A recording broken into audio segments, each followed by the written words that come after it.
15 अगस्त special मजहब नहीं सिखाता। दरअसल मजहब कुछ नहीं सिखाता। अगर सिखाता होता तो हजारों साल से चले आ रहे इस देश में धर्म के नाम पर इतने दंगे फसाद न होते, इतने जानलेवा हमले न होते, इतने वर्षों से सुनाए जा रहे ढेरों उपदेशों का कहीं कुछ तो असर होता। अद्भुत बात यह है कि हमारा देश धर्मपरायण भी है और धर्मनिरपेक्ष भी। यहाँ एक देववाद भी है और बहुदेववाद भी, जाकी रही भावना जैसी जो जिसके लिए लाभकारी है वह उसका सेवन करता है।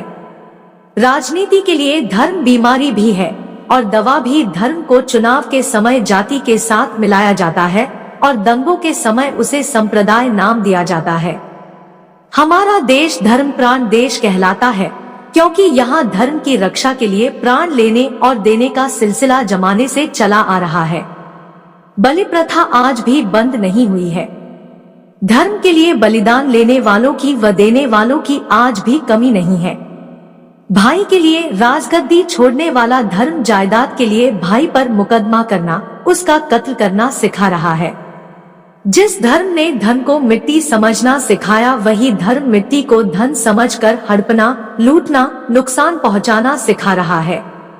हमारा देश धर्मनिरपेक्ष भी कहलाता है, लेकिन यह कैसी निरपेक्षता है कि हम अपने धर्म वाले से अपेक्षा करते हैं कि वह दूसरे धर्म वाले की हत्या करे। दूसरे धर्म वाले का सम्मान करने के बजाय अपमान करने के नए नए तरीके ढूंढते रहते हैं। सुबह से शाम तक राम राम करने वाले ऐसे ऐसे श्रेष्ठ लोग हैं जिनके कुल की रीति है वचन जाए पर माल न जाए। ऐसे ही श्रेष्ठ भक्तों के लिए कहावत बनी है, राम राम जपना पराया माल अपना। ऐसे ही श्रेष्ठ लोग मंत्रियों को गुप्तदान देते हैं। उनके शयन कक्ष से किसी भी पार्टी का कोई नेता खाली ब्रीफकेस लेकर नहीं लौटता। अपने अपने धर्माचार्यों की झोली भी वही भरते जाते हैं।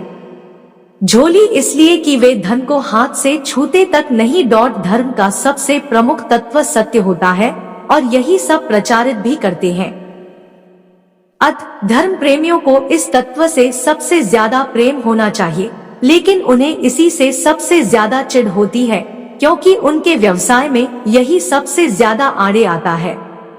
सच बोलेंगे तो मिलावटी और नकली माल कैसे बेचेंगे? धर्म कहता है ईमानदारी रखो, लेकिन व्यापार तो ईमानदारी से चल ही नहीं सकता। हाँ, 2 नंबर में ऐसे लोग पूरी ईमानदारी बरतते हैं। धर्म कहता है त्याग करो और व्यवसाय कहता है कमाई ही कमाई होनी चाहिए। धर्म कहता है उदार बनो, लेकिन धर्म के ठेकेदार कट्टरपंथी होते हैं। इसकी 2 शाखाएं हैं, एक पर उदारपंथी व्यवसायी बैठते हैं, दूसरे पर कट्टरपंथी जो दंगों का धंधा करते हैं। दरअसल धर्म के नियमों में धंधों के हिसाब से संशोधन होते रहते हैं, तभी वह शाश्वत रह सकता है। धर्म प्रेमी कहते हैं ईश्वर एक है, हम सब उसी परमपिता की संतान है। फिर भाई भाई की तरह प्रेम से रहते क्यों नहीं?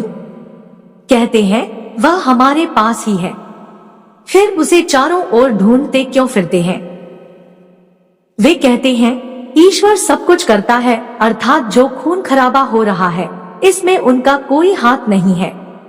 ये सब ईश्वर के कारनामे हैं, वे तो पूर्ण निष्काम है। वे कहते हैं ईश्वर बहुत दयालु है, अर्थात तुम कितने भी दुष्कर्म करो कृपा तो वह कर ही देगा, फिर चिंता की क्या बात। डट कर चूसो, काटो, मारो। पाप पुण्य का हिसाब करने वाला तो ऊपर बैठा है। वस्तुत उनका परमात्मा या तो उनकी तिजोरी में होता है या ब्रीफकेस में। वे तो हमें बहकाने के लिए उसे इधर उधर ढूंढने का नाटक करते हैं। कहते हैं किसी जमाने में शुद्ध संत हुआ करते थे, केवल धार्मिक। फिर मिलावट होनी शुरू हुई और संत राजनीतिबाज भी होने लगे, भोग की शिक्षा देते हैं। ऐसे धर्मात्मा संतों की जय जयकार हो रही है, सबकी दुकानदारी खूब चल रही है। आजकल धर्म के निर्यात का धंधा भी जोरों से चल निकला है। धर्म के देसी माल की विदेशों में मांग बढ़ रही है। धर्म का बड़े पैमाने पर निर्यात होता है। इस धंधे में अच्छी संभावनाएं छिपी हुई है। सब अपनी अपनी कंपनी के धर्म की गुणवत्ता का गुणगान करते हैं, जिन्हें प्रार्थनाएं कहा जाता है। यहाँ विशेष योग्यता वाले विक्रेता ही सफल हो पाते हैं। विदेशों की आत्मा शांत करने के खूब ऊंचे दाम मिलते हैं। इस धंधे में लगे लोगों का यह लोक ही नहीं, दूसरा लोक भी सुधर जाता है। धर्म के धंधे से पर्याप्त विदेशी मुद्रा अर्जित की जाती है, लेकिन फिर भी हमारा देश दरिद्र रहना पसंद करता है। शायद हमारे देश के गरीबों और अमीरों के देवता अलग अलग हैं। शायद दोनों में पट्टी नहीं है। कहते हैं हमारा देवता बड़ा दानी है, अतः हमारे मांगते रहने में ही उसकी दानवीरता सिद्ध होती है।